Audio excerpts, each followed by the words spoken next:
കായികം എന്ന് പറയുമ്പോൾ നമുക്കറിയാം സ്പോർട്സ്മാൻ സ്പിരിറ്റോട് കൂടിയിട്ട് ഈ കാര്യങ്ങൾ ഏറ്റെടുക്കണം കേട്ടോ.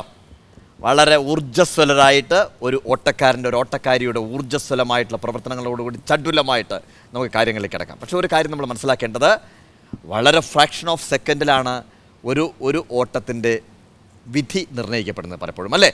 മാജിക്കിൽ എപ്പോഴും ഞങ്ങൾ സാധാരണ പറയാറുണ്ട് ഓരോ കാര്യങ്ങളും നടക്കേണ്ട കൃത്യസമയത്ത് നടക്കണം. മുമ്പോ പിമ്പോ ആയിക്കഴിഞ്ഞാൽ മാജിക് ഫ്ലോപ്പ് ആവും. കോട്ടിനകത്ത് ഒളിപ്പിച്ച് വെച്ചിട്ടുള്ളൊരു മുയലിനെ പുറത്തേക്ക് എടുക്കുന്ന സമയത്ത് എപ്പോഴാണോ എടുക്കേണ്ട കൃത്യസമയത്ത് എടുത്തില്ലെങ്കിൽ മാജിക് ഇല്ലാതെയായി പോകും. നേരത്തെ എടുത്തു കഴിഞ്ഞാൽ ഓഡിയൻസ് കാണും, വൈകി എടുത്തു കഴിഞ്ഞാലും ഓഡിയൻസ് കാണും. അപ്പോൾ അതിനൊരു സമയമുണ്ട്.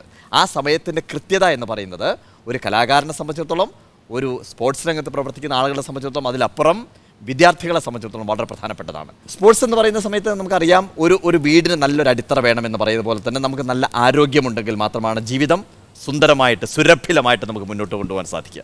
ഓക്കെ, അപ്പോൾ നമ്മുടെ ചോദ്യങ്ങളിലേക്ക് കിടക്കുകയാണ്. ആദ്യത്തെ ചോദ്യം സ്വാഭാവികമായിട്ടും വേഗയ്ക്കാണ് കടന്നു വരുന്നത്. ചോദ്യം ഇതാണ്: ഇന്ത്യയുടെയും പാകിസ്ഥാൻ്റെയും ദേശീയ കായിക വിനോദം ഹോക്കിയാണ്. എന്നാൽ ബംഗ്ലാദേശിൻ്റെ ദേശീയ കായിക വിനോദം എന്താണ്? കബഡി.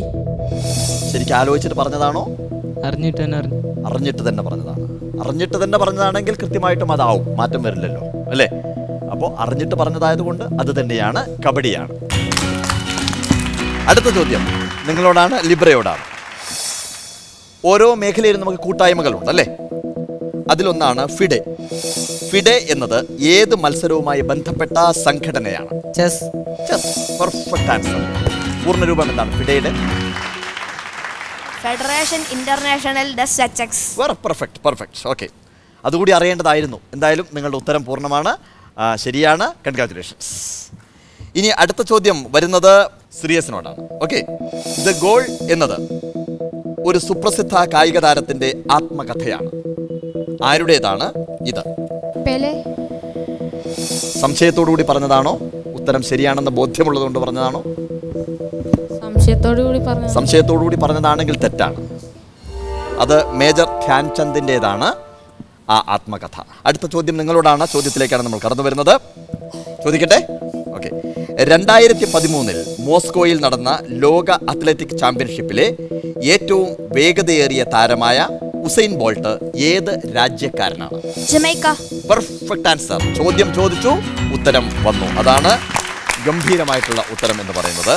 നിങ്ങൾ അറിഞ്ഞിരിക്കേണ്ട മറ്റൊരു കാര്യം, 1940 ജനിച്ചിട്ട് 4-ാം വയസ്സിൽ വിഷജ്വരം ബാധിച്ച ഒരു കുട്ടി, അറിയാമല്ലോ, അത് അരയ്ക്ക് താഴെ മുഴുവൻ തളർന്നു പോയൊരു പെൺകുട്ടി 20 വർഷം കഴിഞ്ഞ സമയത്ത് റോമിൽ നടന്ന ഒളിമ്പിക്സിൽ ലോകത്തിലെ ഏറ്റവും വേഗത കൂടിയ ഓട്ടക്കാരിയായിട്ട് മാറി. പേരറിയാമോ? Wilma Rudolph. വീണ്ടും ചോദ്യത്തിലേക്ക് വരുന്നു. വീണ്ടും നിങ്ങളിലേക്കാണ് തിരിച്ചു വരുന്നത്, വേഗയിലേക്കാണ് തിരിച്ചു വരുന്നത്. ഫുട്ബോൾ ഇതിഹാസമായ ഡീഗോ മറഡോണ, അദ്ദേഹം ഉത്തേജക മരുന്ന് വിവാദത്തിൽ വിധേയനായ വ്യക്തിയാണ്, നമുക്കറിയാം അല്ലേ. എൻ്റെ ചോദ്യം അതല്ല. ചോദ്യം ഇതാണ്: ലാൻസ് ആംസ്ട്രോങ് വിവാദ വിധേയനായ ഒരു കായിക താരമാണ്.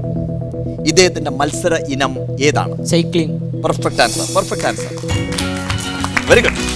നമ്മൾ മനസ്സിലാക്കേണ്ടത്, ഉയർന്നു നിൽക്കുന്ന സമയത്ത് എപ്പോഴും ഏറ്റവും ഉയരത്തിലേക്ക് പോകുന്ന സമയത്ത് വീഴ്ച എന്ന് പറയുന്നത് വളരെ കൂടുതലുണ്ടാവും അല്ലേ. ഏറ്റവും ഉയരത്തിൽ പോയി കഴിഞ്ഞാൽ താഴേക്ക് വീഴുന്ന സമയത്ത് നമ്മൾ തളർന്നു പോകും. അപ്പോൾ അത്രയും ഉയരത്തിൽ നിൽക്കുന്ന സമയത്ത് അത്രയും കഴിവുണ്ടായിട്ട് പോലും ഉത്തേജക മരുന്ന് ഉപയോഗിച്ചു എന്നുള്ളതിൻ്റെ പേരിൽ 7 തവണ അദ്ദേഹത്തിന് അവാർഡ് കിട്ടി, സമ്മാനം കിട്ടി. പക്ഷേ ആ 7 അവാർഡുകൾ തിരിച്ചു കൊടുക്കേണ്ടി വന്നു അദ്ദേഹത്തിന്. Libra, ready for the question? Okay, ചോദ്യം ഇതാണ്: sixer, boundary, no ball, duck എന്നിവ ക്രിക്കറ്റുമായി ബന്ധപ്പെട്ട പദങ്ങളാണ്. അറിയാമല്ലോ? അറിയാം. കളികൾക്ക് മാത്രമല്ല, കളികളുടെ ഓരോ സംഭവങ്ങൾക്കും പ്രത്യേക പേരുകളുണ്ട്. കാസിൽ, റൂക്ക്, പോൺ, ബിഷപ്പ് എന്നിവ ഏത് കളിയുമായി ബന്ധപ്പെട്ട് കിടക്കുന്നതാണ്? ചെസ്. ഓക്കെ, എന്താ ഉത്തരം പറയാത്ര സംശയം? പറയണ്ടേ? അടുത്ത ചോദ്യം വീണ്ടും വരുന്നു നിങ്ങളിലേക്ക്.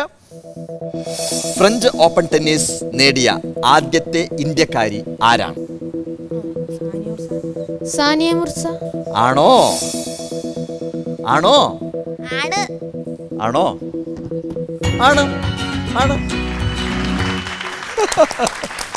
ഇനി നിങ്ങളോട് ഈ സ്പോർട്സ് എന്ന് പറയുന്ന വിഭാഗത്തിലെ അവസാനത്തെ ക്വസ്റ്റ്യൻ ആണ്. ലൈറ, റെഡിയായി നിന്നോളൂ. ചോദ്യം ഇതാണ്. നമ്മുടെ പല ആളുകൾക്കും വളരെ പ്രശസ്തമായിട്ടുള്ള തൂലികാ നാമങ്ങളുണ്ട് അല്ലേ. സാഹിത്യരംഗത്ത് നമുക്കറിയാം മാജിക്കൽ റിയലിസത്തിൻ്റെ ഉപജ്ഞാതാവിൻ്റെ പേര് ഗാബോ എന്നുള്ള തൂലികാ നാമത്തിലാണ് അറിയപ്പെടുന്നത്. ശ്രീധര മേനോൻ എന്ന് പറയുന്നത് വൈലോപ്പിള്ളി എന്നുള്ള പേരിലാണ് അറിയപ്പെടുന്നത്.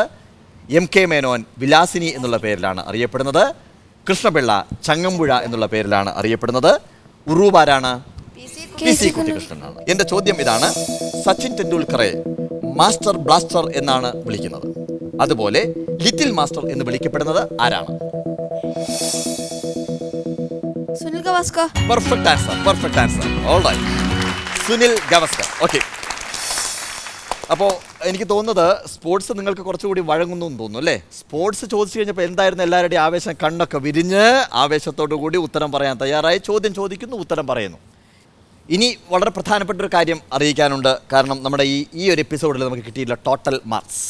ഓക്കെ, സോ വേഗ കിട്ടിയിട്ടുള്ള ടോട്ടൽ മാർക്സ് എന്ന് പറയുന്നത് 60. കൺഗ്രാജുലേഷൻസ്. ലിബ്രയ്ക്ക് കിട്ടിയിട്ടുള്ള total marks 30. Perfect. Alright, congrats. സിറിയസിന് കിട്ടിയിട്ടുള്ള ടോട്ടൽ മാർക്സ് 20. അതേസമയം ലൈറയ്ക്ക് കിട്ടിയിട്ടുള്ള ടോട്ടൽ മാർക്സ് 50 അല്ലേ? 50. Okay, good. അപ്പോൾ നമുക്ക് അവസാനിപ്പിക്കാനുള്ള സമയമായി. പിന്നെ ഒരു കാര്യമുണ്ടല്ലോ, എന്നോടൊരു ചോദ്യം ചോദിക്കണം. ചോദ്യം ചോദിക്കാം. ആരാ ചോദിക്കുന്നത്? മോളാണോ ചോദിക്കുന്നത്? അങ്കളെ എനിക്കൊരു മാജിക് പഠിപ്പിച്ചു തരുവാ. ഈ ചോദ്യം അല്ല ചോദിക്കേണ്ടത്. മാജിക് പഠിപ്പിച്ചു തരുമോ എന്നുള്ള ചോദിച്ചു കഴിഞ്ഞാൽ പഠിപ്പിച്ചു തരാം. കാരണം നിങ്ങളുമായിട്ട് അത്രമാത്രം ഞാൻ മാനസികമായിട്ട് അടുത്ത് കഴിഞ്ഞു അല്ലേ?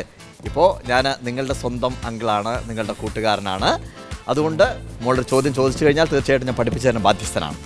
കം, ഇങ്ങോട്ട് വരും. അപ്പോൾ സ്നിഗ്ധ, നമുക്ക് മാജിക് തുടങ്ങാം അല്ലേ?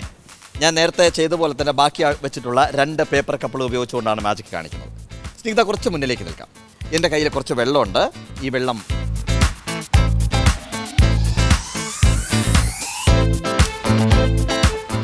മാജിക്കാരന് തരുന്ന വെള്ളമൊക്കെ കുടിക്കുമ്പോൾ സൂക്ഷിക്കണം കേട്ടോ. എന്തെങ്കിലും പ്രശ്നം ഉണ്ടാവും. എന്തായാലും എപ്പിസോഡ് അവസാനിക്കാൻ പോകണം, പേടിക്കേണ്ട കാര്യമൊന്നുമില്ല അല്ലേ? ഓക്കെ, ഞാൻ ചെയ്യുന്നത് ഈ ഗ്ലാസ്സിലേക്ക് ഞാൻ കുറച്ച് വെള്ളം ഒഴിച്ചു. ഓക്കെ, ഈ ഗ്ലാസ്സിലേക്കും കുറച്ച് വെള്ളം ഒഴിച്ചു. ഇപ്പോൾ 2 ഗ്ലാസ്സിന് വെള്ളം ഒഴിച്ചിട്ടുണ്ട്. സ്നിഗ്ധയ്ക്ക് ഈ കൈ ഇങ്ങനെ നിവർത്തി നീട്ടിപ്പിടിക്കാം. വലത് കൈ നീട്ടിപ്പിടിക്കാം. സ്നിഗ്ധ എന്നോട് ചോദിച്ചാൽ ഞാനൊരു മാജിക് കാണിച്ചു തരും, മാജിക് പഠിക്കാനുള്ള അവസരം തരും എന്നുള്ളതാണ്. സോ സ്നിഗ്ധ കൂളായിട്ട് മാജിക് ചെയ്യാം. പക്ഷേ മാജിക്കിന് ഏറ്റവും വലിയ പ്രശ്നം എന്താ വെച്ചാൽ പെർഫോമൻസ് എന്ന് പറയുന്നത് വളരെ പ്രധാനപ്പെട്ടതാണ്. സ്നിഗ്ധ ഞാൻ ചെയ്യുന്നത് അതുപോലെ മൂവ് ചെയ്യണം കേട്ടോ. So first of all move like this. കൈയടിക്ക് നിങ്ങൾ. സ്നിഗ്ധ മാജിക് കാണിക്കാൻ പോവാണ്. എന്താണ് ആവേശം വേണ്ടേ? സോ അത് പെർഫെക്റ്റ് ആണ്. ഇനി അടുത്തത് ചെറുതായിട്ടൊന്ന് മൂവ് ചെയ്യണം. കൈയടിക്ക്. ഇനി സ്നിഗ്ധ ചെയ്യേണ്ടത് വളരെ സ്ലോ ആയിട്ട്, സോഫ്റ്റ് ആയിട്ട്, സ്നിഗ്ധമായി പതുക്കെ അങ്ങോട്ട് തിരിഞ്ഞ് കറങ്ങി വരണം. സ്ലോ ആയിട്ട്. റെഡി? ഇനിയാണ് മാജിക് നടക്കാൻ പോകുന്നത്. സ്നിഗ്ധ മാജിക് കാണിക്കാൻ പോകുന്നു. കൈ കൊണ്ട് ഒരു ആക്ഷൻ കാണിക്കാം. വെള്ളം അപ്രത്യക്ഷമാക്കാൻ പോവുകയാണ് സ്നിഗ്ധ. തലയ്ക്ക് മുകളിൽ പിടിക്കാം.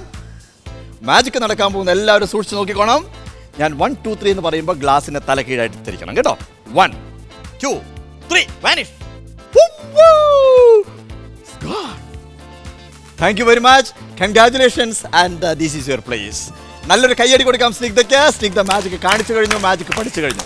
അപ്പോൾ ഇതുപോലെ നിറയെ മാജിക്കുകൾ ഉണ്ടാവും നിങ്ങളെ പഠിപ്പിക്കാൻ വേണ്ടിയിട്ട്. നമ്മൾ തിരിച്ചു വരും വിസ്മയങ്ങളുമായി, വിജ്ഞാനങ്ങളുമായി, കഥകളുമായി, കുസൃതികളുമായിട്ട്. അടുത്ത ദിവസം നമുക്ക് വീണ്ടും കാണാം. അതുവരെ എല്ലാവർക്കും നമുക്ക് കയ്യടി കൊടുക്കാം. And it is good bye.